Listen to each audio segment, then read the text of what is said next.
Good day, everyone. Our group will be presenting our Simulink model titled Simulink Modeling of a Feedback-Controlled Queue Management System for Student Services.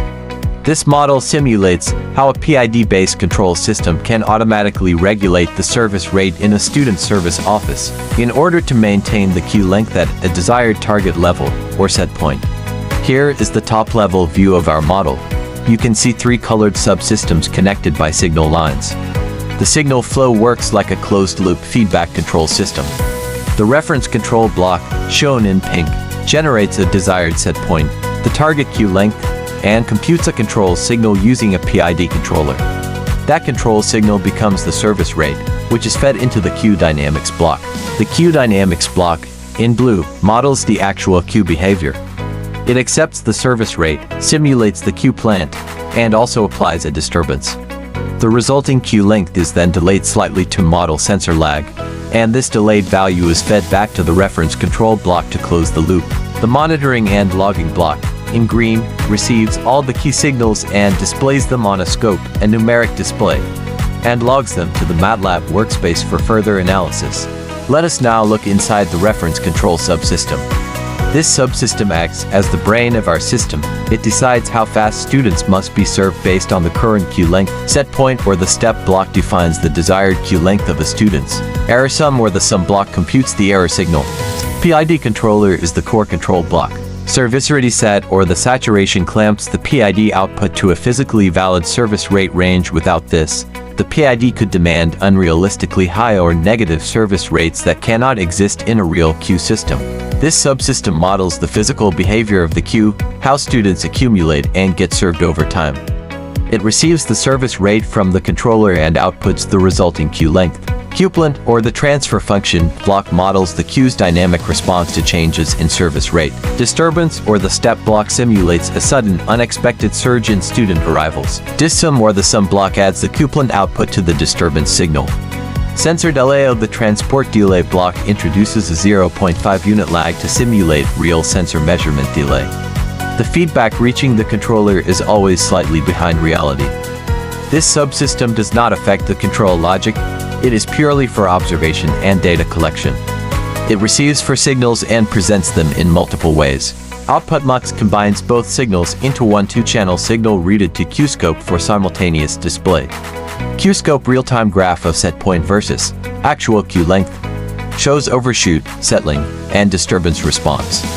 Queue display numeric readout of instantaneous queue length at each simulation step, a quick at-a-glance reading. QLog exports queue length time series to MATLAB workspace for post-simulation analysis. Controllog exports the service rate saturated PID output to workspace for analyzing controller aggressiveness. Errorlog exports error signal set point feedback to evaluate convergence speed and steady-state error. We tested our system by varying three key parameters: the set point or the desired queue length, the disturbance value or the unexpected student surge, and the disturbance timing. Let us walk through three scenarios. Scenario 1. In this scenario, the set point is 20 and the disturbance of 3 kicks in at t equals 80. When the simulation runs, you can observe the queue length rising from 0 toward the target of 20 students. The PID controller gradually adjusts the service rate as the error decreases. Due to the first-order plant with time constant 5, the response is smooth, not instantaneous. The integral term eventually drives the steady-state error to near 0. At t equals 80, the disturbance causes a sudden spike in the queue. You will see the scope show the queue rising above 20.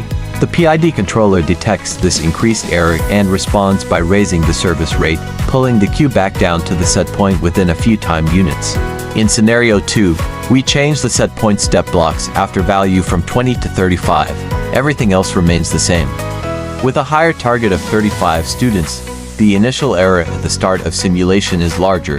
The PID must work harder to drive the queue up. You will observe the service rate increasing more aggressively in the early phase. Because the plant time constant is 5, the rise time will be longer, roughly 15 to 25 time units before settling. The scope will show the set point line pink at 35, and the queue length trace blue will rise to meet it, settling smoothly before the disturbance, then recovering back to 35 after t equals 80. In scenario 3, we keep the set point at 20, but we change the disturbance block. We set its time to 40 earlier, before the queue has fully settled and its value to 8 a much larger surge, double the default. This is the most challenging scenario for the controller. At t equals 40, the queue has not yet fully converged, it may still be settling around 18 to 19 students. Suddenly, 8 extra students are added. The queue jumps sharply, potentially to 26 or 27, well above the set point of 20. The PID controller will react strongly, the proportional term fires immediately, the derivative term detects the rapid rise and applies a braking effect, and the integral term begins accumulating the prolonged error. You may notice some mild oscillation in the recovery as the controller aggressively corrects, followed by damping back toward 20. To summarize, our Simulink model successfully demonstrates a feedback-controlled queue management system using 3 subsystems. Thank you for listening. We hope this presentation has clearly explained how each block in our model contributes to a working feedback-controlled queue management system.